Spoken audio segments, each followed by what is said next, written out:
Bonjour à tous. C'est bon. N'hésitez pas à vous rapprocher un petit peu pour laisser la place aux prochains qui vont arriver.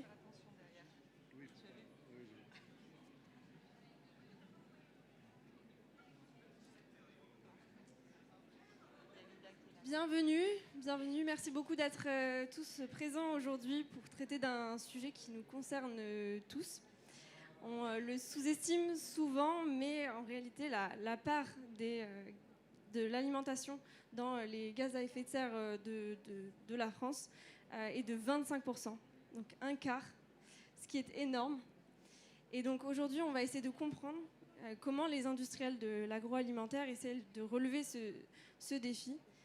Et pour ce faire, j'ai le plaisir d'accueillir deux intervenants. Donc Marie-Catherine Haune de chez Lustucfrais. Bonjour. Bonjour Capucine. Et Didier Livio, président et cofondateur de Food Pilot. Bonjour.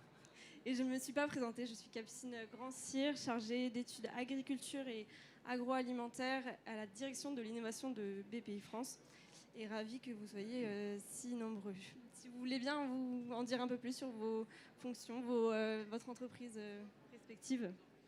Ok, bonjour à tous. Donc moi je suis Marie-Catherine Haune, je suis DG adjointe de Lustucfrais. Vous connaissez certainement la marque. On est une entreprise basée en France, à Lyon. On a nos 3 usines dans la région lyonnaise. Et on est numéro 1 du marché des pâtes fraîches en France, donc les tagliatelles, les raviolis, les tortellini et le fameux gnocchi à poêler, c'est nous. Voilà. Bonjour à tous, moi je suis Didier Livio, donc je ne fais pas de gnocchi, mais je peux contribuer à... Il en mange. Il en mange. J'ai fait du développement durable toute ma vie, d'abord dans une entreprise d'ingénierie que j'ai créée dans les années 80 pour la vendre ensuite à Deloitte, où j'ai créé et dirigé toute la branche développement durable de Deloitte. Et depuis 2020, à partir d'innovations qu'on avait créées il y a une dizaine d'années déjà et expérimentées dans différentes entreprises, nous avons lancé avec... quelques amis, Food Pilot, qui est une plateforme digitale, mais on aura l'occasion d'en reparler en fin de séance, une plateforme digitale qui permet de piloter la transition alimentaire de la parcelle à la sortie de la dernière usine sur data réelle, certifiée, etc. Mais on a l'occasion d'y revenir. Merci à tous les deux. Si on démarre avec notre premier défi, qui est celui du réchauffement climatique. Donc, est-ce que vous pourriez nous expliquer, Marie-Catherine, quels sont les effets du réchauffement climatique sur la production des industries agroalimentaires d'une manière générale, et peut-être à donner un exemple pour Lustucru en particulier? Alors effectivement, ça nous impacte grandement, puisque, globalement pour les industries alimentaires, mais dans notre cas précis, nous, pour donner un exemple, on fabrique, je l'ai dit, des pâtes fraîches, et ça impacte très clairement nos filières et le sourcing de nos matières premières, puisque on a besoin de blé dur de qualité, on a besoin de pommes de terre, d'œufs, diverses matières premières. On se source en Europe uniquement, principalement en France ou pays limitrophes. Et c'est vrai que le réchauffement climatique a ces dernières années fortement impacté nos productions. Je peux donner 2-3 exemples. Par exemple, sur le blé dur, si on regarde sur une durée de 10 ans, par ces difficultés-là, les surfaces cultivées ont été divisées par 2. Et pourtant, c'est un ingrédient majeur de nos produits et de plein d'autres industries alimentaires. Les produits laitiers, on en parle très régulièrement dans les médias, et pas que dans les médias, puisque la sécheresse, les rendements qui sont compliqués font qu'il y a une tension sur cette filière-là aussi. Et on a pu connaître, si on regarde un peu un horizon un peu moyen terme, de 5 ans, des hausses de prix. Alors c'est très variable sur les matières premières, mais qui peuvent aller jusqu'à 50%. Sur l'achat des matières premières, et quand on a des cahiers des charges qui sont, comme les nôtres, assez centrés sur la qualité des produits, c'est des coûts qu'il faut absorber. Donc et je ne parle pas des œufs, de la grippe aviaire, etc. Donc le réchauffement climatique nous impacte pleinement. Et puis peut-être quelque chose qui est assez évident, parce qu'on est tous consommateurs, c'est aussi l'impact sur la consommation des Français. C'est-à-dire qu'on le vit tous, quand il fait 40 degrés dans une ville, on ne consomme pas tout à fait les mêmes produits. On ne fait pas bouillir une casserole d'eau pour manger des pâtes fraîches.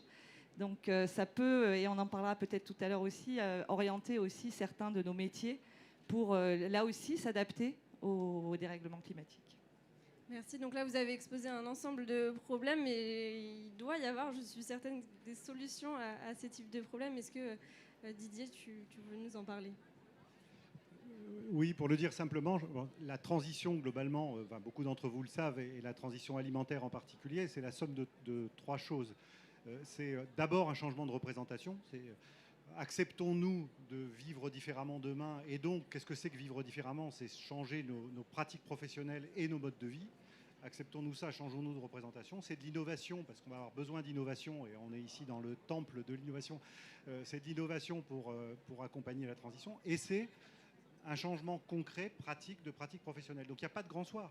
C'est un grand chemin qu'il faut faire de la façon la plus concentrée possible, et on va voir au fil de la discussion avec quels outils, comment. Mais quand on accepte de faire ça, de la parcelle, pour prendre l'exemple de l'Usucru, de la parcelle de blé dur à la casserole pleine d'eau ou au gnocchi à poêler et à la façon de poêler, est-ce que je laisse ma poêle chauffer trop, pas assez? Est-ce que je mets une petite noix de beurre ou une très grosse noix de beurre? Est-ce que je laisse un peu brûler ou est-ce que je décupe? Voilà, tout ça, quand on fait le bilan carbone de l'Ustucru, ça fait 20% de l'empreinte environnementale d'un gnocchi. Donc déjà, dans nos cuisines, on a 20% de la réponse. Ensuite, 40% va se trouver au champ. Et au champ, pour tous ceux d'entre vous qui travaillaient sur les pratiques agroécologiques, c'est dans les pratiques au quotidien chez chacun des agriculteurs. C'est-à-dire que même une coopérative, elle a du mal à décider pour 450 agriculteurs. Donc c'est là aussi comment chacun se met en route, et il faut qu'on trouve des processus collectifs pour que l'ensemble se mette en route.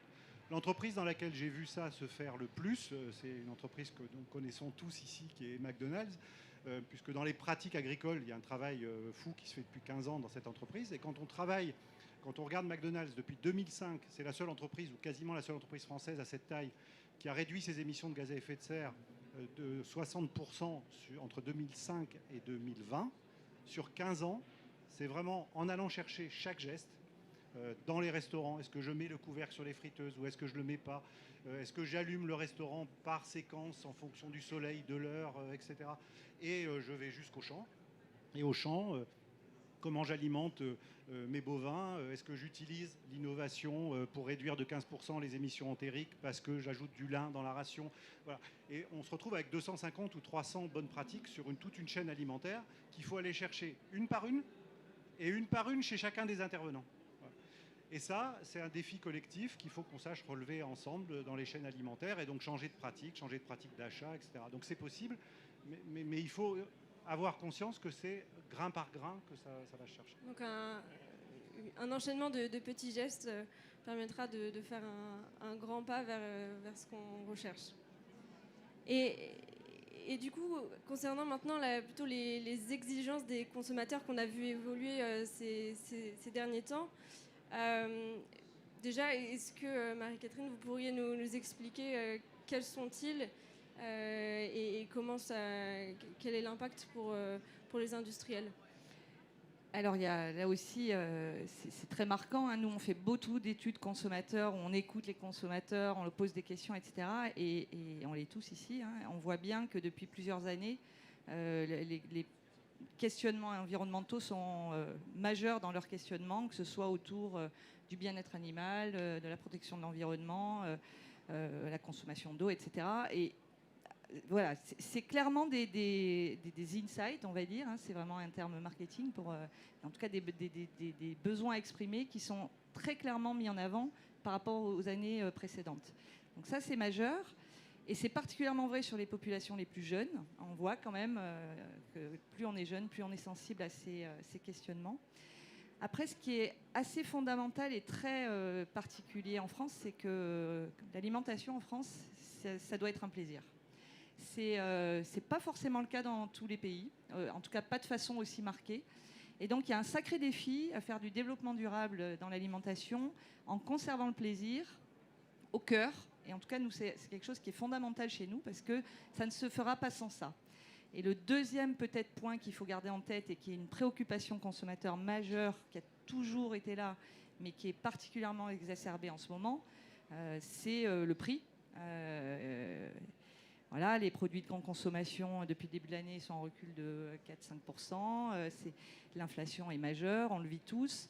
Donc il est là aussi, je parlais du plaisir tout à l'heure, mais le prix, la gestion du prix est fondamentale là aussi pour réussir cette transition.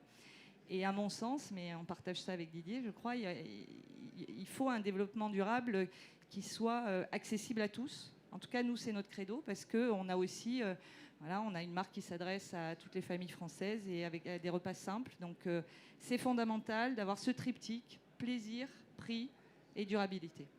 Et est-ce que vous arrivez à innover du coup pour concilier les trois On essaye. non, alors je peux parler toujours mais ça cristallise beaucoup de choses intéressantes dans ce triptyque, ce fameux gnocchi à poêler qu'on connaît pour la plupart. C'est le résultat de tout ça, c'est-à-dire qu'il est plus vertueux pour l'environnement parce que quand on regarde les émissions entre une casserole qui bout et puis une poêle, on est dans un ratio 1 à 3, si je ne dis pas de bêtises, Didier. Donc il est vertueux, il est synonyme de plaisir parce que il y a un taux de rachat qui est extrêmement élevé, à plus de 60%. Donc quand on l'achète, on l'aime, on le rachète, etc. Et en même temps, il est accessible. Et ça a été une innovation majeure qui a nécessité vraiment l'innovation au sens pur du terme, c'est-à-dire que ça a nécessité une innovation en termes de la formulation produit, au niveau du procédé de fabrication. Et c'est, je trouve, un bon exemple pour illustrer peut-être ce que je disais précédemment. Merci. Et Didier, est-ce que vous auriez une réponse à apporter par rapport à ces exigences consommateurs qui évoluent ? Oui, peut-être deux choses autour du prix. En tant que consommateur, on va être appelé à donner plus de valeur à des produits alimentaires durables. Mais on est en droit de se poser la question, et beaucoup se la posent, est-ce que ça va être possible à un moment de tension sur le pouvoir d'achat, etc. Comment sortir par le haut de cette contradiction ?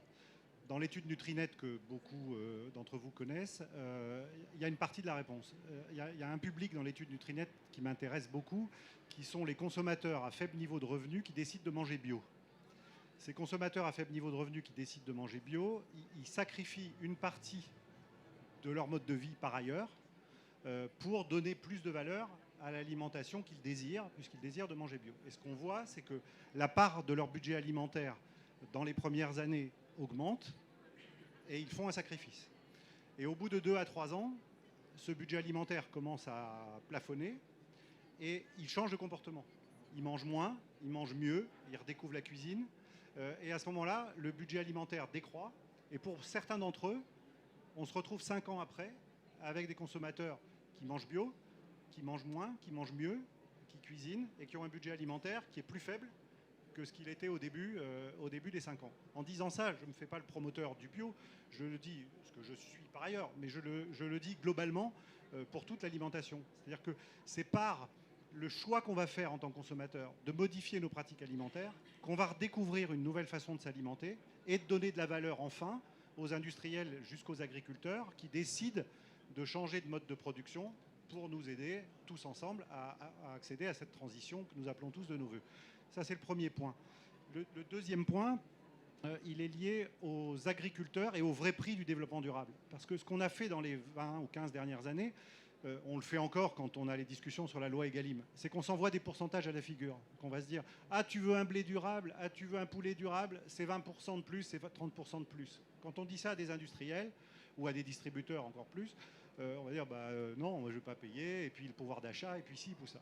Si on accepte de sortir de cette impasse pour descendre jusqu'aux pratiques agronomiques, et ça c'est du boulot, mais on sait le faire, on l'a fait dans plein de filières, et qu'on descend aux pratiques agronomiques, et qu'on gère un triangle qui est la pratique, son impact positif ou négatif, et le coût de la pratique, positif ou négatif, parce qu'il y a beaucoup de pratiques durables qui coûtent beaucoup moins cher en mise en œuvre, en technique de production, que ce soit à l'usine ou au champ.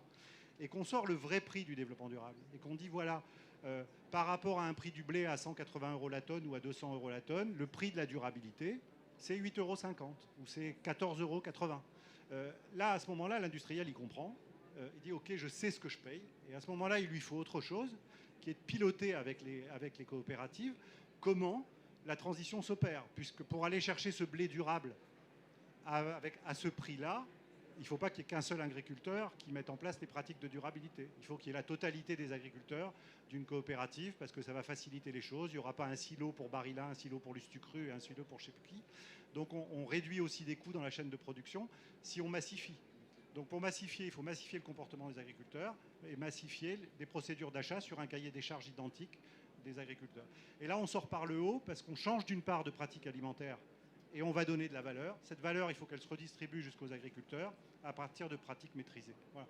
Alors oui, ce n'est pas une réponse simpliste, mais c'est une réponse simple. Bon, une fois qu'on aura convaincu les industriels, il faudra aussi convaincre tous les consommateurs. Et donc, c'est d'ailleurs l'objet d'un travail qui a été réalisé depuis plusieurs années, lancé par le ministère de la Transition écologique avec l'ADEME, sur un nouvel affichage environnemental qui devrait voir le jour d'ici la fin de l'année. Il sera volontaire, mais je me pose la question de, finalement, pour vous, industriels de l'agroalimentaire, qu'est-ce que ça implique ? Quels sont les changements qu'il va falloir mettre en place ? Si un produit est mal noté, ça peut avoir des impacts négatifs sur la consommation. Quels sont les impacts ?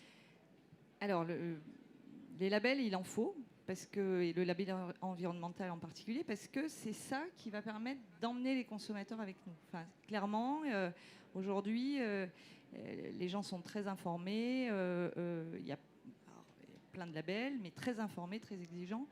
En revanche, ce qu'il faut, c'est vraiment avoir des labels qui soient très compréhensibles pour les consommateurs. Enfin, si je prends vraiment cette casquette-là, on voit bien que s'il y a 10 trucs sur un packaging, on ne comprend plus rien, on ne sait plus lequel compte, on ne sait plus comment le déchiffrer, c'est trop complexe. Donc il faut que ce soit des labels qui emmènent les consommateurs, qui soient fiables, parce que c'est important aussi d'être juste, qui soient compréhensibles et qui soient applicables par les industriels. Et pour nous, ce qui est important, c'est d'avoir aussi un peu de visibilité, parce que et de stabilité un peu dans les règles, parce que typiquement, si les choses changent sans cesse, on doit changer nos emballages, si on est concret, et ça va à l'inverse d'un objectif qui est la sobriété autour de l'emballage. Donc les labels, il en faut, il faut qu'ils soient justes, fiables, mais il faut qu'ils soient vraiment concentrés, et Didier peut-être complétera tout à l'heure, mais il faut que ce soit une information très lisible, très compréhensible par le consommateur. Du coup, Didier, si vous voulez compléter sur cette partie label. Alors, je vais compléter par mon rêve. Mon rêve, c'est un Durascore. C'est un score unique, parce que c'est la seule manière de répondre simplement à ce que dit Marie-Catherine, parce qu'on va se retrouver demain, sinon, avec Nutri-Score, EcoScore, Franco-Score, Social Score, Impact Score. Donc, on va avoir des packs qui vont être illisibles pour les consommateurs. Donc, il faut qu'on arrive à concevoir un score de durabilité qui nous donne une indication sincère, loyale, sur la totalité de la durabilité d'un produit alimentaire. Et quand, en flashant un QR code, on a tout de suite la performance sociale, environnementale, nutritionnelle, etc. Bon, on n'est pas là, mais le gouvernement nous propose aujourd'hui, avec un travail qui a été fait depuis 3 ans maintenant, depuis l'expérimentation affichage environnemental de l'ADEME, un affichage environnemental. Prenons-le, il a la chance d'être bien construit. Il est construit aujourd'hui sur 3 niveaux.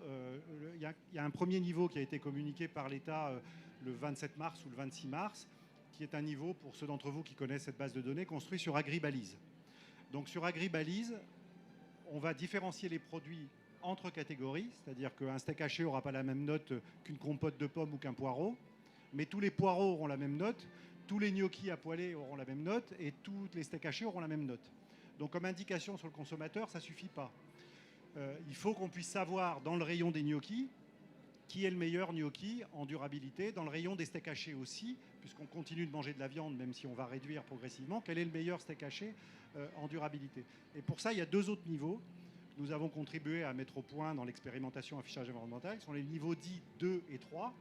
Et ces niveaux spécifient la situation d'un industriel et de sa chaîne complète jusqu'aux agriculteurs.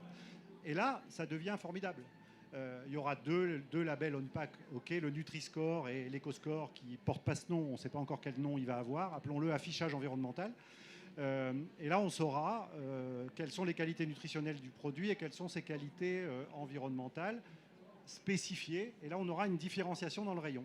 Et ça revient à notre discussion précédente, c'est-à-dire qu'on va pouvoir là donner de la valeur aux produits nutritionnellement bons et environnementalement bons, en espérant que cette valeur se redistribue jusqu'aux agriculteurs. Donc vraiment, moi je suis un fervent défenseur de l'affichage environnemental, même si j'aspire à un Durascore, parce que réussissons déjà ça. Et si on arrive à changer dans une perspective environnementale les chaînes alimentaires, on aura déjà fait un grand pas et on a la chance de le voir construit de façon à ce qu'il spécifie vraiment les bonnes pratiques pour donner de la valeur à ceux qui les mènent. Et en plus de cet affichage environnemental, si on parle du coup, maintenant vers le troisième et dernier défi qui est la réglementation,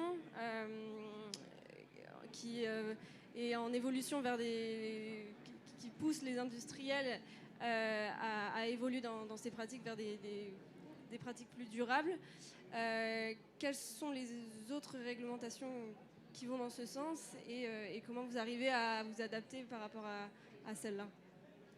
Donc effectivement, on l'a vu, il y a l'affichage environnemental. Enfin, les réglementations, elles sont là pour finalement emmener tout le système, toute la chaîne de valeur. Donc l'affichage environnemental, à mon sens, en est un. Il y a aussi la loi PAC de 2019 sur l'obligation de publier des rapports extra-financiers qui pousse aussi dans ce système. Et puis, me paraît aussi essentielle la loi de devoir de vigilance qui permet là aussi d'être sur toute la chaîne de valeur, qui oblige tout le monde à faire le travail finalement, si on doit résumer.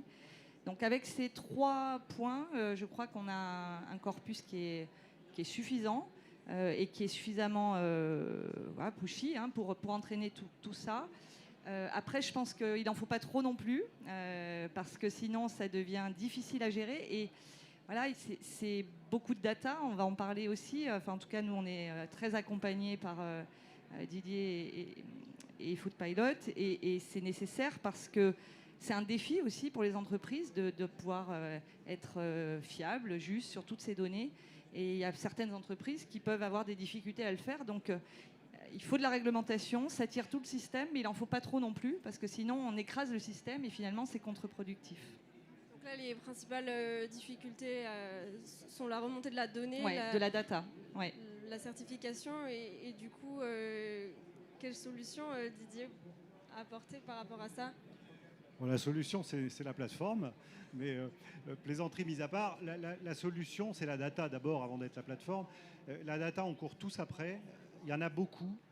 Une des clés qu'on a pu démontrer dans différentes filières, c'est d'aller chercher la data réelle là où elle est. D'abord parce que la data réelle, elle peut être contrôlée, donc elle est fiable et elle peut être opposable aux tiers.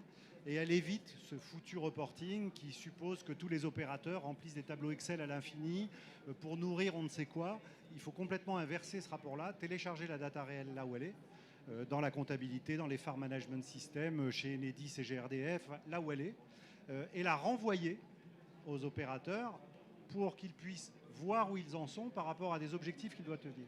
Qu'est-ce que vous entendez par data réelle, justement? Data réelle, c'est versus data déclarée. C'est-à-dire, soit je dis, je respecte la réglementation sur les bandes enherbées, soit dans les farm management systems qui sont utilisés par les 300 agriculteurs, si je télécharge tous les soirs les pratiques agronomiques, je sais à quelle date ça a été labouré, pas labouré, s'il y a des couverts végétaux, s'il n'y en a pas, quel produit a été utilisé, vers ces camps, si les bandes enherbées sont respectées, sur quelle surface, etc. Donc c'est différent de dire je respecte, c'est vrai, c'est pas vrai, j'en sais rien, au nom de quoi je sais que je respecte, ou si je vais chercher la data qui montre que je respecte. Et si c'est un tiers indépendant qui peut contrôler que cette data elle est fiable. Et donc on travaille actuellement avec Veritas sur des modules de contrôle permanent de cette data qui remonte pour spécifier dans l'affichage environnemental par exemple le gnocchi Lustucru ou les autres produits d'autres marques. Voilà. Donc l'intérêt de cette data, c'est qu'elle permet effectivement de publier des résultats, mais surtout, publier des résultats, c'est la cerise sur le gâteau. Surtout de piloter la transition. Parce que si on se remet chez Lustucru, 20 000 tonnes de blé dur, 3 coopératives, plusieurs centaines d'agriculteurs derrière ces 3 coopératives. À partir du moment où Lustucru décide d'aller d'un blé dur à un blé dur durable, sur 8 bonnes pratiques, ce qu'il faut qu'on arrive à piloter, c'est à quel rythme ces 8 bonnes pratiques vont se mettre en œuvre chez 800 ou 900 agriculteurs pilotés. C'est ça, le vrai développement durable.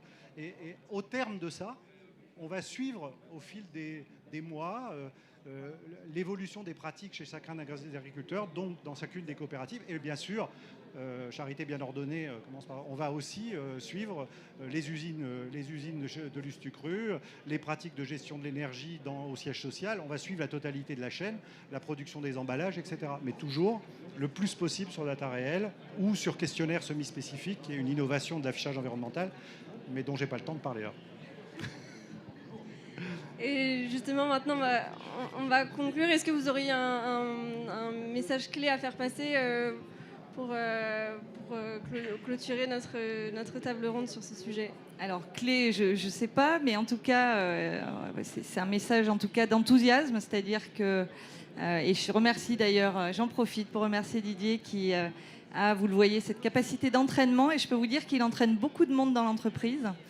Et je voyais, j'ai assisté à 2-3 conférences ce matin, le mot fierté est écrit partout, et moi c'est comme ça que je conclurai, parce que je trouve que on sent le changement dans l'entreprise, on sent le changement en tant que consommateur, et je peux vous dire qu'on sent le changement auprès de tous les salariés.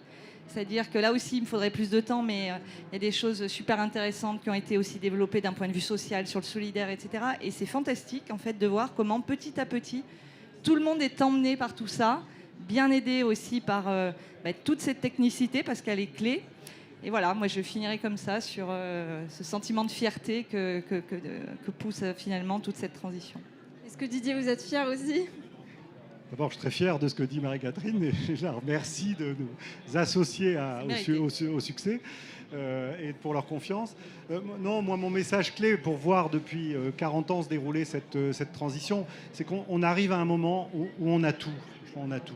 On a tout le corpus réglementaire qui va bien. Sur le plan de l'innovation, on sait beaucoup de choses. Sur le plan scientifique, on sait beaucoup de choses. On sait comment faire opérationnellement. Donc, il n'y a plus qu'à faire, quoi. Il n'y a plus qu'à avoir des entreprises comme Lustucru et d'autres qui prennent conscience de l'urgence de la transition et qui décident, au nom du devoir de vigilance, finalement, et au nom de certaines conceptions morales et éthiques, de se saisir de ça et d'embarquer jusqu'au dernier des fournisseurs dans une transition qui peut plus se faire avec des cahiers des charges, qui doit se faire dans des plans de progrès concertés, négociés. C'est collectivement qu'on va construire ça. Voilà, donc on a tout. Vraiment, je pense qu'on peut enfin massifier et réussir. En tout cas, j'attends ça depuis longtemps. Merci beaucoup pour ces conclusions très positives. Est-ce qu'il y aurait des questions du coup dans cette bulle verte et non pas salle pour nos deux intervenants? Il nous reste quelques minutes encore.